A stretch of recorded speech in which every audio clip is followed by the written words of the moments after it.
Et what's up les gamers, j'espère que vous allez tous très bien, en tout cas moi ça va super bien. Je suis content de vous retrouver aujourd'hui pour vous commenter une nouvelle vidéo et cette fois-ci ça sera sur Call of Duty Advanced Warfare. Alors je préfère vous préciser tout de suite que j'ai sûrement une voix un petit peu bizarre, j'ai un petit peu le nez bouché puisque j'ai une allergie qui est de retour, donc voilà, vous m'en excuserez par avance si par moment vous avez l'impression que je parle un petit peu du nez. Donc voilà, une vidéo sur Advanced Warfare. Pourquoi? Déjà tout simplement parce que voilà, c'est la première vidéo sur Advanced Warfare que je vais faire sur ma chaîne, tout simplement parce que j'avais déjà arrêté de faire des vidéos il y a un bon petit moment, que j'ai repris et que je reprends tranquillement. Donc voilà, je me devais de vous proposer une vidéo sur ce jeu parce que j'en avais jamais fait, et tout simplement parce que voilà, on est maintenant pratiquement à un mois jour pour jour de la sortie de Black Ops 3, et on est toujours dans une phase un petit peu délicate vis-à-vis d'un Call of, se dire est-ce que c'est un Call of qui plaît encore, est-ce que le Call of est encore vivant, ou est-ce que justement c'est un Call of Duty qui meurt. Donc je vais donner un petit peu mon point de vue personnel vis-à-vis un petit peu de ce que j'ai pu observer. Donc voilà, pour moi Advanced Warfare est mort depuis un bon petit moment. Alors je vais pas parler de mon avis personnel, moi c'est un jeu que j'ai adoré, hein.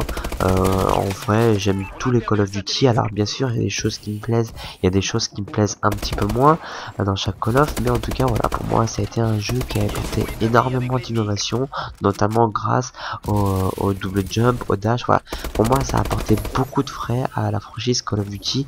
Je sais que ça a déplu à pas mal de personnes.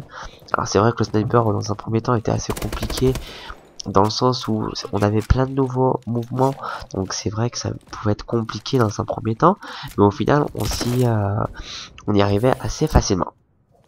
Ensuite, pourquoi je dis que c'est un jeu qui est mort depuis longtemps? Tout simplement parce qu'on a pu voir vis-à-vis de la communauté que beaucoup de personnes se plaignaient de ce jeu. Donc voilà, on s'attend pas forcément à ce qu'il y ait énormément de joueurs dessus. Après, ça reste le dernier Call of Duty en ligne, j'ai envie de dire, donc forcément il y aura du monde dessus. Et pourquoi, qu'est-ce qui me fait aussi dire que le Call of Duty est mort depuis un petit moment? Ça va faire pratiquement un mois que j'y ai pas touché, clairement. Et j'avoue que une des raisons premières est que je n'arrive plus à trouver de partie, ou en tout cas c'est vraiment très compliqué d'en trouver. C'est à dire que je vais lancer une partie peu importe le mode. Alors après il y a des modes comme le match à mort où c'est beaucoup plus simple de trouver, mais je ne trouve quasiment très peu de parties. Je sais pas si c'est le fait que j'ai le season pass et que du coup j'ai les packs de map qui fait ça, mais en tout cas je trouve que c'est vraiment lourd. Il y a très peu de gens. Enfin voilà, je trouve que c'est vraiment compliqué. Ensuite bah voilà, donc comme on arrive à la fin de The Call of Duty et bientôt Black Ops 3, c'est un petit peu le point de faire un bilan sur ce Call of Duty, les points négatifs et les points positifs. Alors pour moi, comme je l'ai dit, les points positifs encore une fois, ce sera l'Exo qui a apporté énormément de fraîcheur à ce jeu. J'ai trouvé que les maps étaient pas si dégueulasses. Alors après c'est vrai que le fait que on joue à la verticale et plus tellement à l'horizontale, ça change beaucoup. Il y a énormément de possibilités de se faire tuer, et de toute façon on l'a quasiment tous vu dès le départ, hein.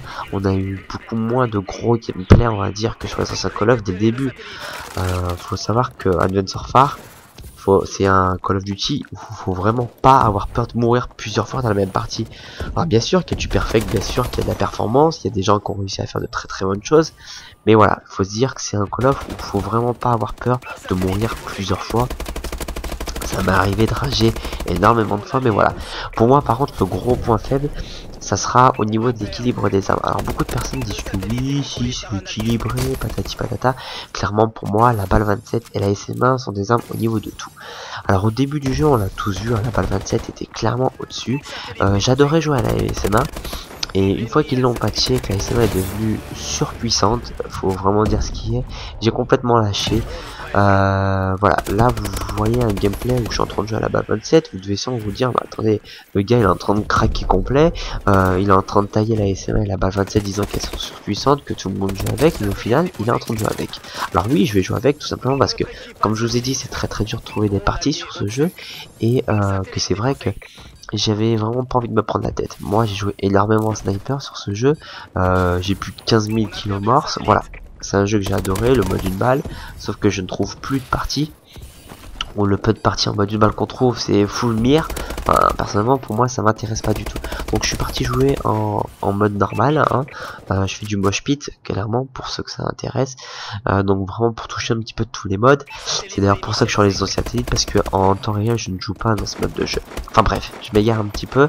Donc je joue à la balle 27 tout simplement parce que voilà, j'en ai marre de me prendre la tête, que beaucoup trop de personnes jouent avec les armes cheatées. Je me suis dit bah pourquoi ne pas jouer avec les armes cheatées.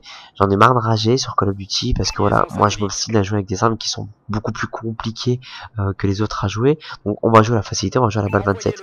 Voilà, je prends beaucoup de plaisir à jouer à la balle 27. Après c'est sûr que je trouve avoir beaucoup plus de mérite quand je joue avec une autre arme autre que balle 27 et ASM. Donc voilà, un gros problème au niveau de l'équilibrage des armes, des patchs qui font sur certaines armes pardon, qui n'a pas forcément lieu d'être. Voilà, la SM1, je pense que tout le monde s'est rendu compte qu'elle était relativement puissante et à aucun moment Sledgehammer Games a décidé de patcher, de patcher cette arme. Elle est restée telle quelle et elle restera telle quelle. Donc voilà, c'est quelque chose que je trouve vraiment dommage, qu'ils auraient pu faire énormément de choses, mais après c'est comme tout, hein. La communauté, on sait très bien. Je sais, je vais un petit peu critiquer la communauté, mais de rien, c'est vrai, moi ça m'énerve les gens qui jouent tout le temps avec les armes. Je vais pas dire cheater parce qu'on va dire c'est un petit peu un sujet tabou, mais en tout cas les armes qui sont relativement simples d'utilisation. On va dire ça comme ça pour éviter de fâcher certaines personnes. Donc voilà. Après, enfin voilà, je trouve qu'il a pas eu une énorme durée de vie. C'est pas le Call of sur lequel j'aurais passé le plus de temps en moyenne sur un Call of. J'ai passé entre 15 et 25 heures de jeu, 25 jours de jeu. Sur celui-ci, je crois que je suis à peine à 8 ou 9. J'ai quand même joué, hein, bien évidemment. Comme je vous ai dit, ça reste un Call of. Les Call of, j'adore, peu importe la franchise. Mais voilà, on a entre temps également la bêta de Black Ops 3 qui est sortie, donc qui nous a mis beaucoup l'eau à la bouche. Et je vous avoue que j'ai vraiment hâte d'avoir Black Ops 3 entre les mains. Alors j'ai hâte et en même temps j'ai pas hâte. Clairement j'ai hâte, je me dis que si je joue mitraillette et fusil d'assaut ça va être un régal. Clairement Black Ops 3 ça a été un régal, mais je me dis que si je joue fusil à pompe ou au snipe, je vais rager. Alors pourquoi? Simplement parce qu'aux pompes je suis un malchanceux, hein. Je fais tout le temps des hit markers, j'ai beau être à bout portant dans la tête, je ferai toujours des hit markers. Et les snipes, parce que voilà, on a pu voir dans la méta que le snipe était très compliqué. Je vais pas revenir dessus, j'ai fait une vidéo spécialement là-dessus d'ailleurs, je vous invite à aller la regarder, hein, si ça vous intéresse. Mais c'est vrai qu'il faut vraiment qu'ils puissent patcher le sniper à la sortie de Black Ops 3. Donc voilà, c'était vraiment un tout petit gameplay. J'avais pas de, je voulais vraiment donner un petit peu voilà mon point de vue sur Advanced Warfare. Voilà, parler un petit peu tranquillement. Moi, ce que je peux vous inviter, c'est à me donner vos avis dans les commentaires. Voilà, peu importe ce qui a un rapport, ce que vous avez aimé sur le jeu, ce que vous avez moins aimé. Est-ce que vous continuez à jouer là-dessus ou est-ce que c'est mort? Est-ce que vous attendez Black Ops 3 avec impatience? Mais ça, je pense que c'est le cas pour tout le monde. Il reste un tout petit peu de gameplay, donc je vais vous laisser terminer tranquillement. Et moi, sur ce, les gens, je vous dis à très bientôt pour une nouvelle vidéo. C'était les Viper Horton. Peace.